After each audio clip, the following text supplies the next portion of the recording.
2021년 전국 한인연합감리교회 사순절 특별새벽 연합성회 3월 9일 말씀을 전하게 된 조지아주의 유난 한인교회를 섬기고 있는 남성원 목사입니다.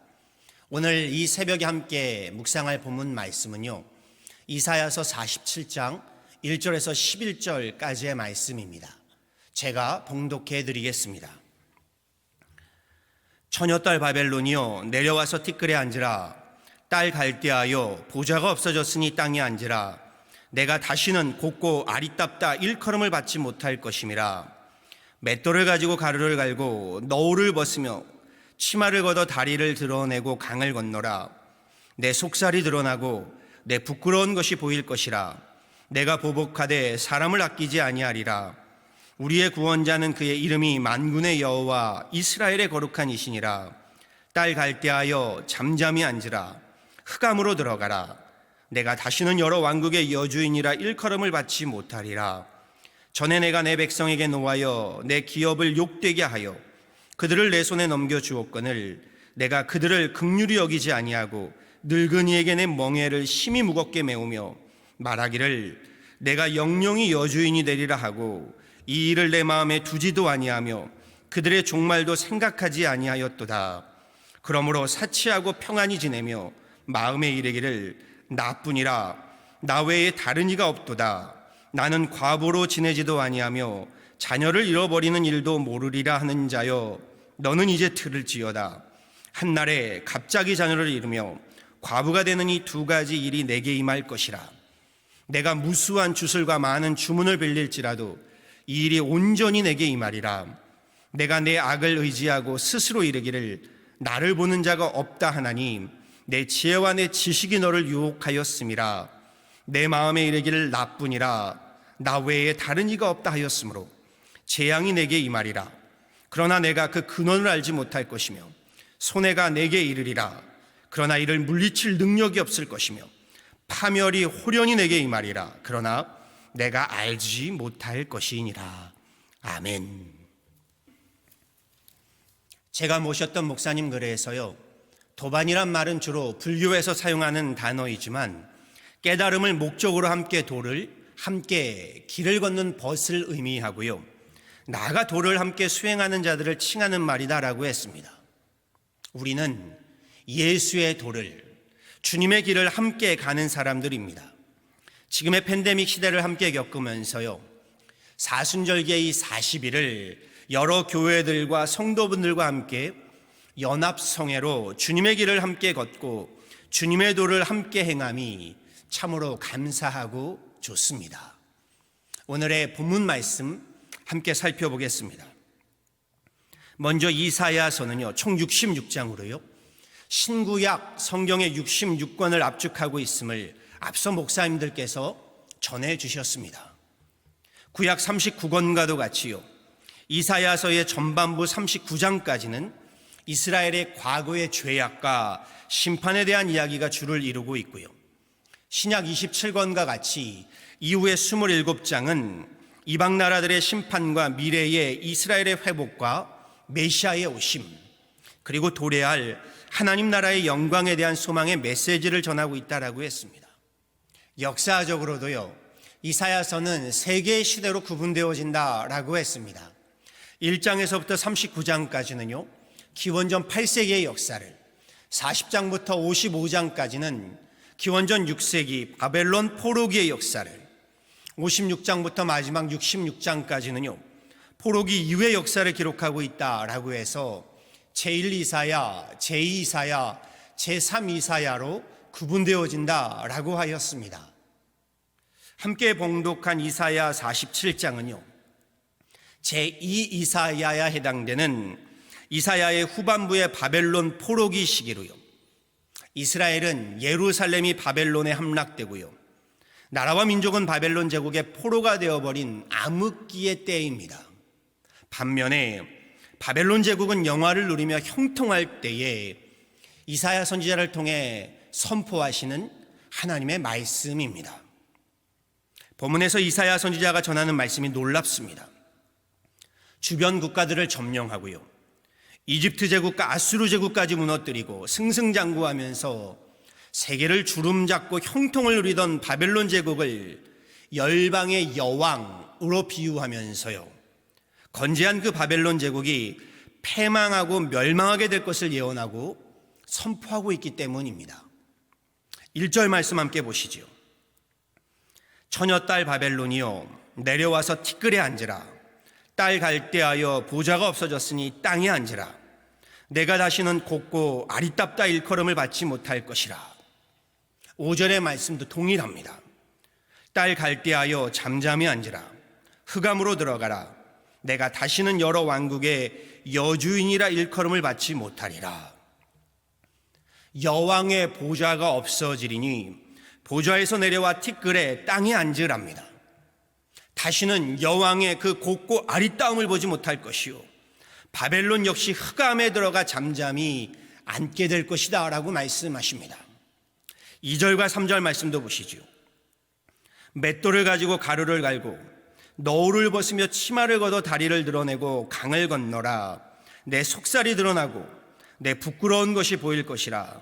내가 보복하되 사람을 아끼지 아니하리라 라고 말씀하시죠.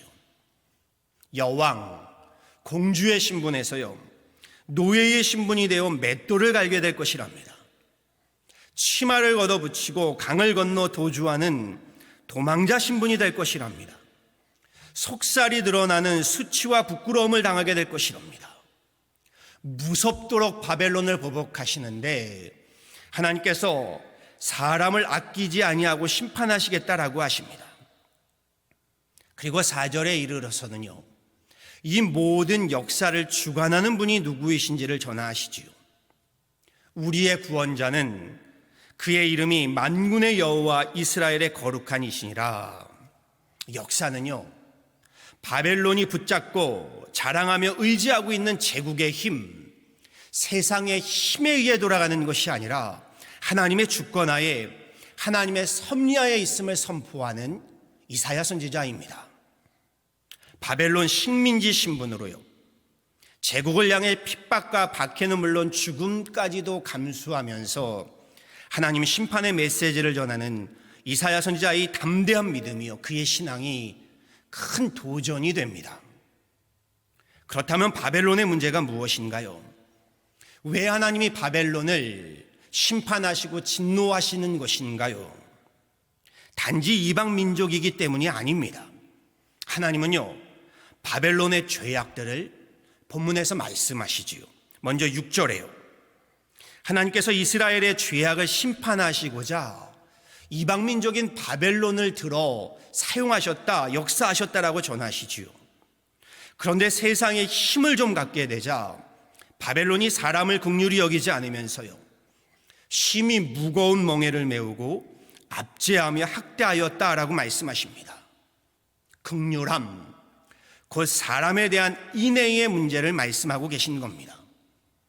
여기에 7절과 8절에요 바벨론이 영영이 여주인이 되리라 하면서요 나뿐이라 나 외에 다른 이가 없도다 라고 하였답니다. 하나님 앞에 교만함, 오만함의 문제입니다. 교만도 오만도 이러한 교만과 오만이 없지요. 나뿐이라 나 외에 다른 이가 없도다. 바벨론의 이 교만과 거만은요 이 죄악은요 10절에서도 다시 한번 볼 수가 있습니다. 재앙이 심판이 임할 것이라 하십니다.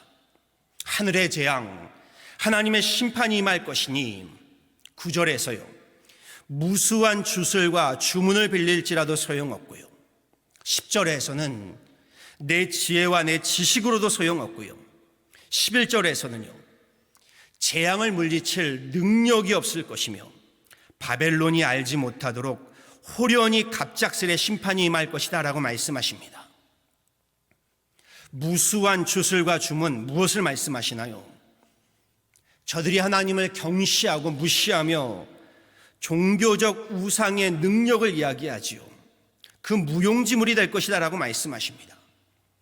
바벨론이 지혜와 지식을 자랑하나 하늘의 심판이 임함도 알지 못하는 어리석음이 될 것이다 라고 말씀하십니다.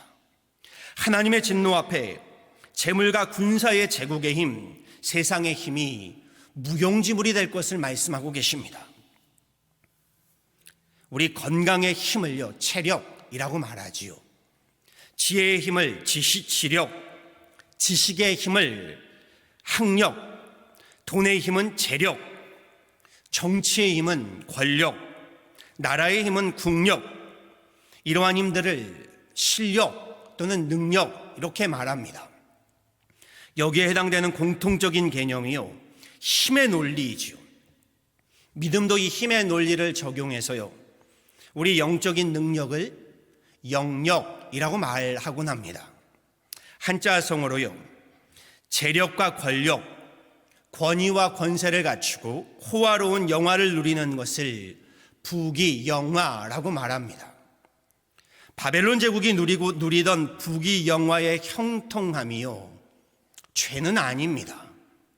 바벨론 제국이 누리던 그 제국의 힘, 세상의 힘이요, 악은 아닙니다.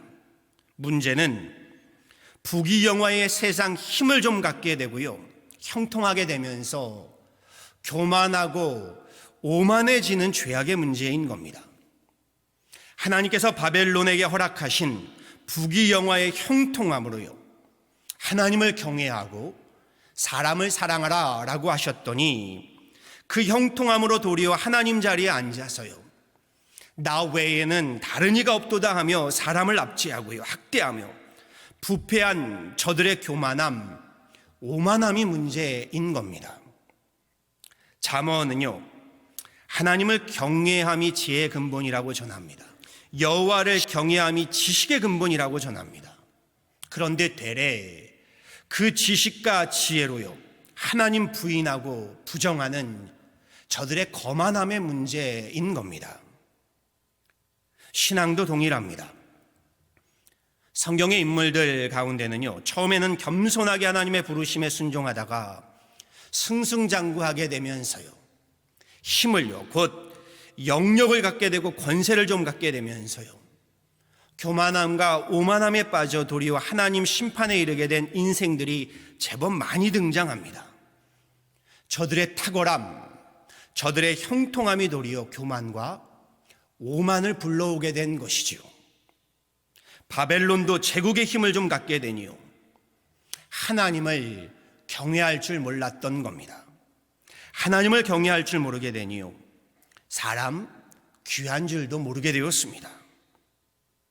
그런데 이것은 바벨론만의 문제는 아닐 겁니다.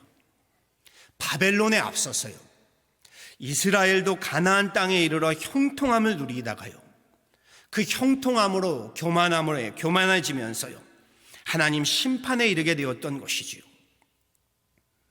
역사를 잊은 민족에게 미래는 없다라는 말을 하지요. 교만함, 오만함으로 무너진 저들의 역사를 보면서요, 오늘날 우리의 모습을 돌아보게 됩니다. 내 마음대로, 내 뜻대로 좌지우지할 수 있는 힘을 갖지 못해서 그리하지 못할 뿐이죠. 사람은요, 힘을 갖게 되면 그 힘을 휘두르고 싶어하는 교만함과 오만함의 부패한 심성을요, 누구나 가지고 있음을 성경은 말하고 있고 역사는 우리에게 보여주고 있습니다. 교만은 멸망의 선봉이요, 겸손은 존귀의 앞잡이이니라. 잠언 18장 12절의 말씀 그대로입니다. 인간이 만물의 영장으로요, 세상을 쥐락펴락하는 듯 하지만요, 하나님 한 번 불어웃으시면요, 한갓 티끌과 같은 존재임을요, 세상의 힘으로 바벨탑을 쌓다가도요, 하나님께서 한번 흩으시면요, 바람에 나는 겨와 같음을 말씀을 통해 보고 듣고 깨닫게 됩니다. 인간이 아무리 유능하다고 해도요, 하나님의 전능하심 앞에 겸손해야 합니다. 겸손이란 인간의 한계를 인식하고 하나님을 하나님으로 인정하는 데서 비롯되는 것인 줄 압니다. 역사의 주관자이시고 생명의 구주로 인정하고 영접하는 것입니다. 사람의 유능과요, 하나님의 전능을 바로 구분하는 것이지요. 하나님의 능하신 손 아래 겸손하라. 베드로 사도의 말씀입니다. 우리 부족함보다는요, 부유함을 더욱 조심해야 합니다. 없을 때보다는 힘이 있을 때 더욱 겸손해야 하는 줄 압니다. 영적인 힘이든 지적인 힘이든 물질의 힘이든 건강의 힘이든 힘이 있을 때 하나님의 능하신 손 아래 더욱 겸손하고 겸허해야 합니다.